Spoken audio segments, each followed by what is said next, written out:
حدیث کی رضی رسول صلی اللہ علیہ وسلم وی د نعمان بن بشیر رضی اللہ عنہ مشہور روایت تے صحیح بخاری صحیح مسلم کی رسول صلی اللہ علیہ وسلم وی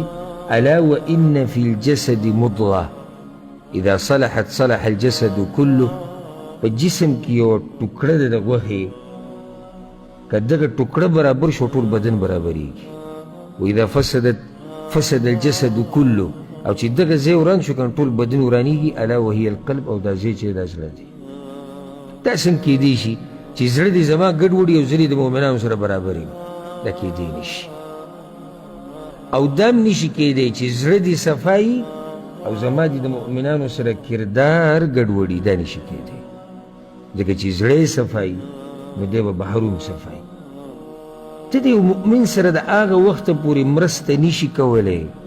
منډه ورسره نشي وهلی چې څو پورې ته د خیرخوا نه یې جوړ شوی او خیرخوا د هغه وخته پورې نشي جوړېدی چې څو پورې ستا زړه د مؤمن ته صفا شوی دی دا یاده که دا خبره ته چې مؤمن په سخته کینی یو مسلمان دی په سخته کې لکه یو سړی د مالي مسله ده ورته ته چې دله پیسې ورکړې قرض ور ورکړې یا صدقه ول ورکړې هر څه چې کې ته دلیل دی چې ستا زړه درته برابر دی او صفا دی او چې ته خپل یعنی ګاونډي اینې ته خپل انډیوال اینې چې د هغه مزدوري نشتي او ستا دومره طاقت شتي چې دله ته مزدوري پیدا کړې ته دا دله نه پیدا کړې دا دلیل په دې دی چې ستا زړه درته ښه نه دی یعنی ما ته څوک دا نشي ویلی چې نه نه نه نه نور زړه یې صحیح دی خو دا عادت پکې شتي کیدی شي داسې نشي کیدی لکه دلیل د ده په دې دا دی چې زړه یې صحیح نه دی چې دی د یو مؤمن مرسته کولی شي او کوي یې نه ځکه چې دی دا نه غواړي دی دا نه غواړي چې دا مؤمن دی کامیاب شي او دی مخې ته لاړ شي او ځکه حدیث کې راځي رسول صلی الله علیه وسلم وی دې ته غوږ کې د امام احمد راوړی دی لا يستقيم ایمان عبد حتى يستقيم قلبه د هغه وخته پورې د یو مؤمن ایمان نشي برابرېدی چې څو پورې زړه نه برابر شوی نو د زړه دا مسله چې ده دا معمولي خبره نه ده ګورئ دا زړه بنیاد دی چې زړه برابر وکنه نو ستا هر څه برابرېږي او چې دا زړه دې ګډوډ ستا هر څه به ګډوډي هغه د الله سره د تعلق په باب کې خبره ده او هغه د الله د بندګانو سره ده هر څه چې برابر ساتل غواړي هغې دپاره به زړه هغه صفا ساتي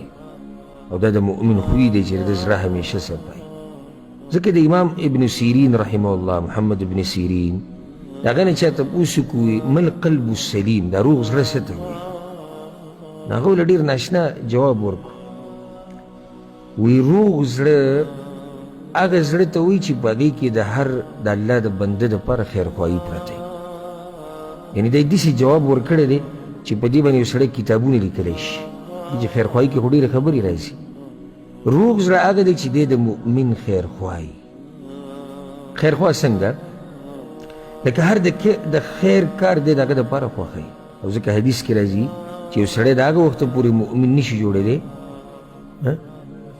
څو پورې چې د بل مؤمن دپاره هغه سنې خوښ کړي کوم چې د ځان دپاره خوښوي او ورب الکعبه د کعبې په رب درته قسم خورم چې دا د هغه وخته پورې نشي کېدی چې څو پورې د مؤمنانو ته زړه نه یې صفا کړی دا نشي کېدی چې زه ستا دپاره هغه څه خوښ کړم کوم چې د خپل ځان دپاره خوښوم او زما زړه دې تا ته ګنډوي دا نشي کېدی کېدی شي نشي ځکه چې کله زما زړه تا ته صفا نه و نو زه ستا دپاره هغه څه نه خوښوم کوم چې د ځان دپاره او نه ته زما دپاره هغه څه خوښې کوم چې د ځان دپاره خوښې دا به ته هله خوښې چې کله ستا زړه برابر شي ته زما خیرخواه شي خیرخواه هغه چا ته وایي چې کله تا ویني ته په غلطه لار روان یې ته د الله نافرماني کې ته د رسول صلی الله علیه وسلم نافرماني کې او تا ته یو سړی وایي چې نه دا لار ګوره جهنم ته روانه دې نه ځان لرې ساته دا خیرخواه انسان دی د زړه صفا دی او چې کله تا ته کتي ته د الله سره دشمني کې د پیغمبر سره دشمني کې د جهنم په لار روانې او د ده د باندې هېڅ پروا نه وه پوه شي چې دا زړه تا سره دوکه کوي د ستا دپاره ناصح او ستا دپاره خیرخواه نه دی او په دې که موږ مثالونه شروع کړو نو خبره به ډېره زیاته اوږده شي پاک زړه یاد کړئ دا فضیلت د پاک زړه او د پاکې سینې چې رب العالمین جنت ته هغه څوک نه پرېږدي یا جنت ته یو کس د هغه وخته پورې نشي ننوتی چې څوک پورې د سینه د زړه صفا شوی دی. او الله په قرآن کې دا خبره ذکر کړې ده په سورة الحجر کې. الله وایي ونزعنا ما في صدورهم من غل إخوانا. الله وایي د جنتیانو په سینو کې چې څه دا ټول به ترې موږ لرې کړو. د دوی سینې به یو بل ته صفا وي. اخوانا نورونه به وي. نورونه خو دې داسې کې سینې یو بل ته صفا دي.